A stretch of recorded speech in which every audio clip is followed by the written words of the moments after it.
ici Crax de la team MTG, donc Milsim Tactical Gaz. Donc je vous fais ici une petite vidéo de présentation du kit HPA pour les répliques type GBBR. Donc monté avec le même principe que le système Polar Star, mais donc pour les répliques GBBR. Ici je vais vous présenter le système que j'ai mis sur une base d'HK416 GBBR de chez WE. Bien sûr, le système fonctionne avec toutes les répliques du type GBBR, il suffit juste d'avoir la valve adaptable pour vos chargeurs. Donc moi ici c'est monté sur des chargeurs standards type M4 avec juste la valve pour le HPA montée en lieu et place de la valve de remplissage de gaz d'origine. Alors pour en revenir à la valve, c'est une valve qui est fabriquée par un ami, Adrien Bavière. Je vous mettrai le nom en dessous en descriptif de vidéo. Donc ce sont des valves très bien faites, que ce soit sur l'esthétique, le détail et aussi bien les mesures adéquates. Ce sont des valves de type Redline, donc qui sont faites pour les adaptateurs Redline. Donc ici montées sur le chargeur sans cul de chargeur, pour vous montrer, et ici avec une légère modification du cul de chargeur, donc un agrandissement du trou de la valve pour que la valve type HPA puisse passer correctement. Vous voyez, ça fait propre, c'est net, c'est ce qu'il faut. Alors, donc ici j'ai déjà installé ma bobine d'air avec mon régulateur non flexible. Donc vous pouvez voir, à part le bout qui sort ici à l'avant pour aller brancher à mon chargeur, je ne suis gêné en rien du tout. Vous voyez que ça sort directement de mon sac, ça passe dans les passants molles et ça vient ressortir à l'avant. Donc à part les 30 cm de flexible qui sortent à l'avant, rien ne me gêne. Alors, donc justement pour ce branchement, c'est traditionnel, c'est avec un Quick Disconnect Redline dans ce cas-ci, branché directement et prêt à être utilisé. Pour le débranchement, tout simplement on tire dessus, on change de chargeur, c'est bon. On branche le nouveau chargeur et on reconnecte. C'est rapide. Donc ici comme vous voyez, moi je n'ai laissé dépasser que plus ou moins 30 cm de mon gilet, car j'ai toujours des mouvements près du corps rapprochés, donc j'ai pas besoin de plus, pas besoin d'avoir un tuyau mou qui se balade. Vous voyez, ça c'est le maximum que je peux aller. Ce qui fait que j'ai juste cette partie-ci qui va être entre mon gilet et ma réplique, et donc ça va me gêner en rien. Vous voyez bien, il n'y a pas de souci. Il n'y a pas de souci, rien ne gêne. Donc voilà. Pour ce qui est du système en partie, je vais tester demain sur une partie pour voir exactement ce que ça donne. Donc je vous donnerai des retours par la suite, suivant en jeu, les problèmes, les inconvénients. Mais je veux dire, pour les essais déjà faits chez moi, à première vue, ça ne me poserait pas vraiment de problème. Maintenant, peut-être en partie boisée, avec le flexible, ça peut être un petit souci avec les branches ou autre, à voir. Je vous ferai aussi une vidéo à part où je vous montrerai la régularité du HPA, contrairement au gaz. Car l'avantage du HPA, ça vous permet d'avoir des FPS réguliers, un grand maximum de 10 FPS, mais vraiment grand maximum de 10 FPS de différence. Moi sur les tests que j'ai fait, j'ai plus ou moins 5 FPS de marge, contrairement au gaz qui peut aller de 20 à 30 voire plus en différence. Donc là je vous ferai les comparaisons HPA et gaz pour que vous voyez bien la régularité. Je ferai aussi une vidéo où vous verrez la régularité dans les tirs, que ce soit en semi, en rafale ou en full, pour que vous voyez bien qu'avec le HPA, vu que vous avez une sortie d'air constante, il n'y a pas de low kick, il n'y a pas de mou dans vos tirs, c'est régulier tout le temps. Donc ici, bon, moi je ne possède pas d'attache sangle sur la réplique pour l'instant, donc j'ai pas de sangle qui m'aiderait à tenir la réplique, donc je dois tout faire en tenant ma réplique. C'est pas toujours évident, mais c'est pas un inconvénient non plus. Donc pour le système, un branchement traditionnel, branché, et on y va. Là, bien sûr, j'ai pas mis de bille dans mon chargeur, j'ai pas de lunettes de protection, donc je tire à vide. J'avais bien sûr vidé ma réplique avant pour éviter tous les soucis.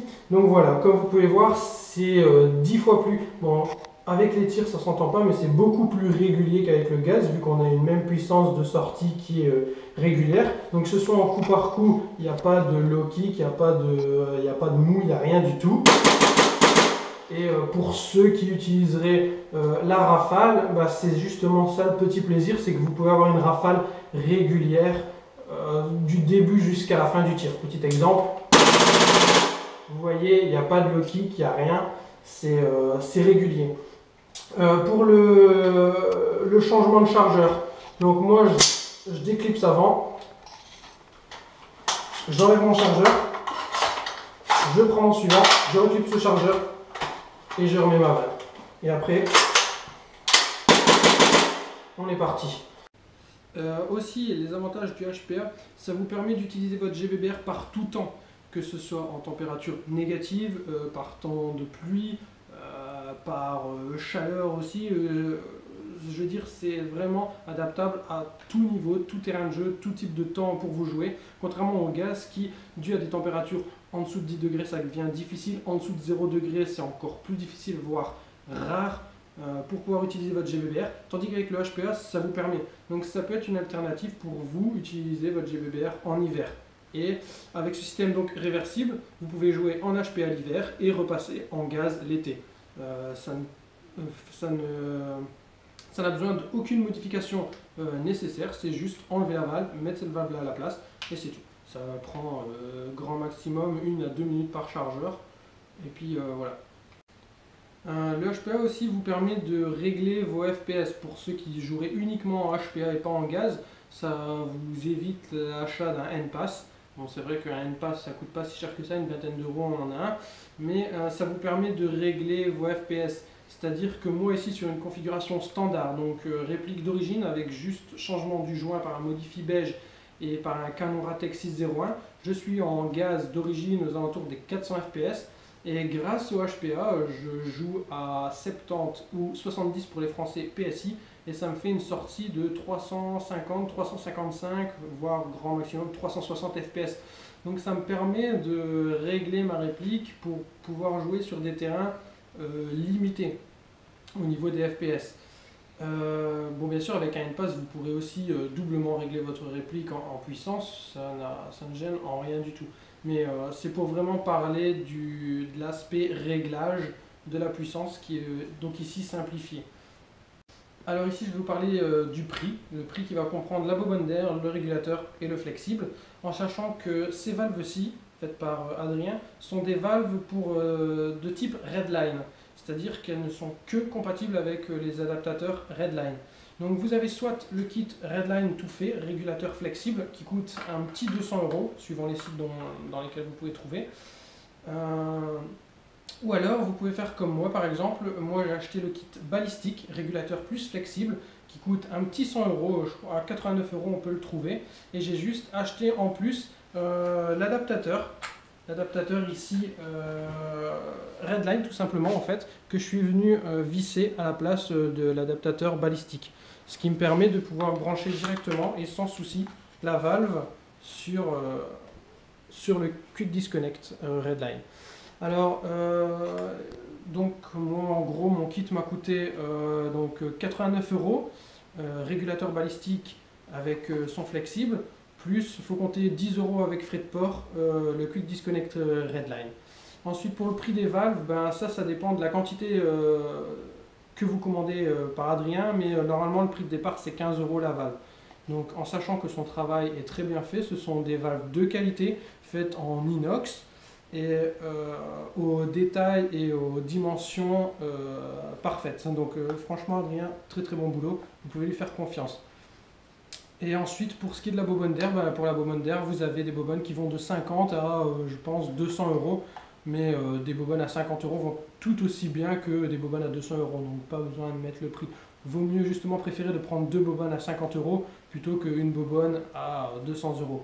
Donc on va dire que le prix maximum serait de 250 € pour régulateur flexible et bobonne, si on part sur du Redline. Ou alors plus ou moins 150 à 160 € avec le régulateur balistique. Donc voilà, merci à vous et merci pour vos commentaires.